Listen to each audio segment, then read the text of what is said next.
Vous citiez Laurent Wauquiez, il s'est très peu exprimé sur cette réforme. Est-ce qu'il doit le faire plus fortement, justement, pour donner un cap? Moi, c'est pas à moi de dire ce qu'il doit faire. Enfin, en tout cas, il s'est pas exprimé. Vous comprenez son silence? Je comprends rien du tout, moi.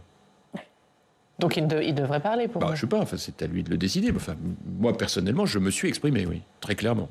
Comment vous l'expliquez? Mais je suis pas psychanalyste, moi.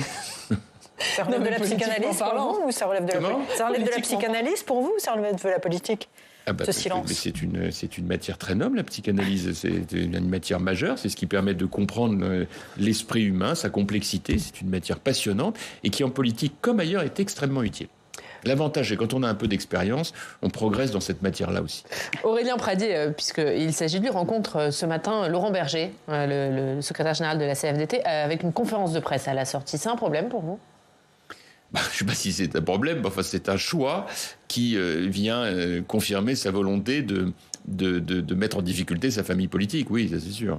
Mais est-ce qu'il y a encore sa place? Est-ce qu'à un moment, Éric Ciotti, alors il a démis de son poste de numéro 2, mais est-ce qu'il doit aller plus loin et exclure des Républicains? Je crois qu'en réalité, il y a le moment où quand on a ce type de comportement systématiquement hostile, on perd en crédibilité quand même. Voilà, je pense que c'est pas vis-à-vis d'un parti, c'est vis-à-vis d'abord de soi-même, et puis c'est vis-à-vis des gens tout court qui regardent tout ça, même des gens qui sont hostiles, ne peuvent pas se reconnaître dans ce type de démarche. C'est pas estimable parce qu'on voit bien que c'est un calcul.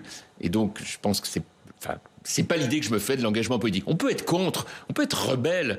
On l'a tous été d'ailleurs. D'ailleurs, Pradié dit tout à l'heure, mais vous l'avez été aussi. Oui, bien sûr. Mais en réalité, c'est pas le fait d'être rebelle ou d'être hostile ou d'être en différence. C'est le fait de choisir des combats dont on sait pertinemment qu'ils sont en contradiction totale avec notre philosophie politique. Mais moi, il m'est arrivé. C'est la droite populaire et que cette ligne, elle n'est pas incarnée. Mais c'est faux. Enfin, au nom de quoi est-il l'incarnation de la droite populaire en étant contre une réforme des retraites qui va protéger non seulement les plus modestes, mais les générations suivantes? Mais où a-t-il entendu ça? Depuis quand être issu d'un milieu modeste, comme c'est le cas de millions de Français, interdit à ces millions de Français de se préoccuper de l'avenir de leurs enfants? Enfin, c'est quand même dingue, ça. C'est ça qui ne va pas et qui n'est pas logique. Donc, en réalité, le problème n'est pas d'être en hostilité. J'ai été souvent en hostilité avec Sarkozy, mais je l'ai été sur des sujets dont je considère qu'à aucun moment je ne reniais mes convictions. Bien au contraire. Et lui, quand j'ai, dans d'autres temps, imposé la loi d'interdiction de la burqa, je dis ça parce qu'on est le jour des droits des femmes, et comme vous le savez, c'était une atteinte majeure aux droits des femmes. J'avais contre moi l'hostilité avérée et de Fillon et de Sarkozy. Bon, et j'ai considéré qu'avec mes amis députés, nous allions imposer ça parce que c'était nos convictions profondes.